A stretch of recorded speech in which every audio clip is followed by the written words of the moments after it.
Good morning to more readings from Walking Slowly Downhill, an account of many accounts of a walk down the River Murray from source to mouth in 2015. I've now reached the 56th day, and this is an account of day 56 to day 59. Swan Reach towards Mannum.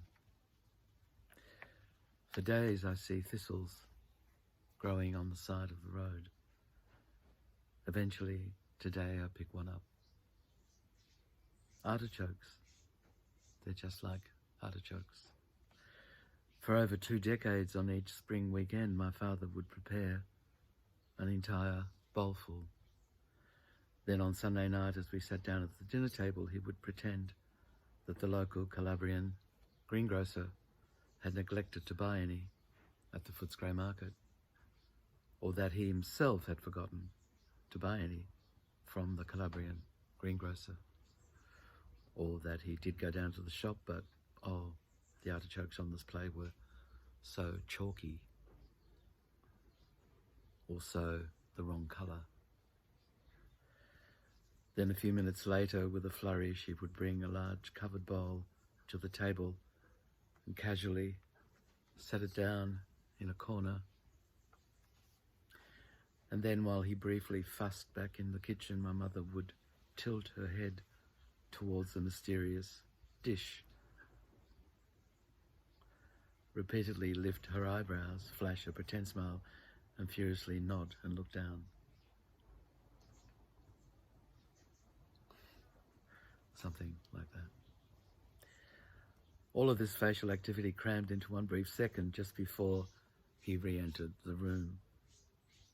He would always give the surprise away with his small child's inability to conceal delight. And as he whipped the cloth off the dish to reveal the piles of steaming artichokes, he would be rewarded with yells of delight from all around the table as we looked onto the succulently bronzed leaves, glistening like the domes of a Byzantine cathedral catching the setting sun. And through the 6 years I lived in Perth, how many times did I go to the local post office with the notice I'd find in my letterbox, alerting me to the arrival of a parcel. I would then be handed a heavy box wrapped tightly in thick brown paper smothered with packing tape. The first time I walked out intrigued, only for my heart to instantly open as I recognized the familiar handwriting declaring the contents as books.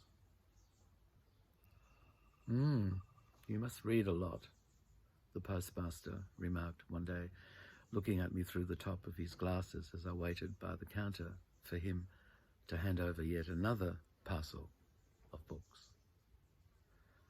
I would immediately go home and place the plastic container in the fridge, attempting to rescue the artichoke's last drop of freshness. Yes, in order to maintain their fragrance for as long as I could, but just as urgently to attempt to keep the act of love alive for as long as possible. I would eat them that very night, alone and in a ritual silence, whether they were edible or not, believing that my father's act of faith in mailing the artichokes he had so lovingly prepared across the continent's vastness deserved an equal amount of faith to consume them. I kept all the plastic containers for years, their labels stained with a greenish stain of love and time. I'm not sure where they might be now, probably inside a cardboard box piled with others inside a storage unit. All this unfolds as I stand by the roadside near Swan Reach, holding the thistle in my hand. I realize that the thistle I hold closely resembles the green, bright artichoke advertising chinar, the famous aperitif made from the leaves and heart of the plant. Chinar's giant green illuminated sign flashes in my mind, towering over Trieste's main square, its tagline proclaiming the liqueur's power to restore the drinker to good health. Contro il logorio della vita moderna.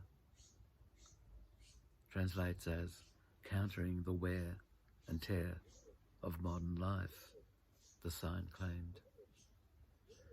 I place the thistle back in its leafy nest, and I look around me. Everything is still where it was a moment ago, except that now I realize I've never tasted chinar. And then for some reason, I suddenly say it aloud.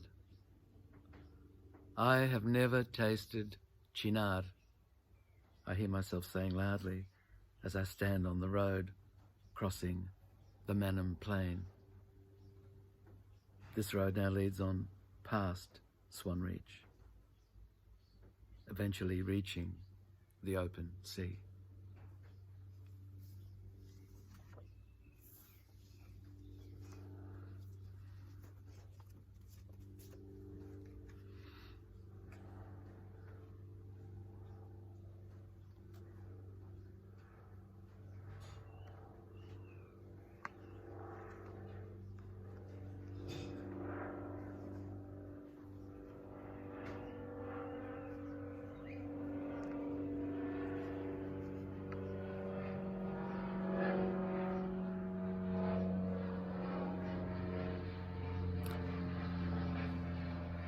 A rare sound.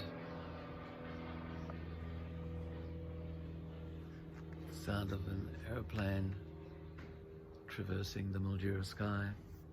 I haven't heard that sound for a very long time.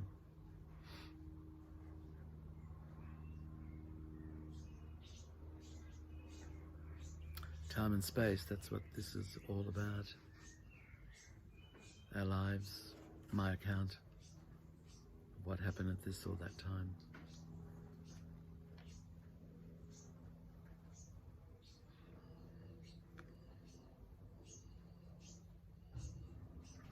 Until tomorrow, have a lovely Sunday.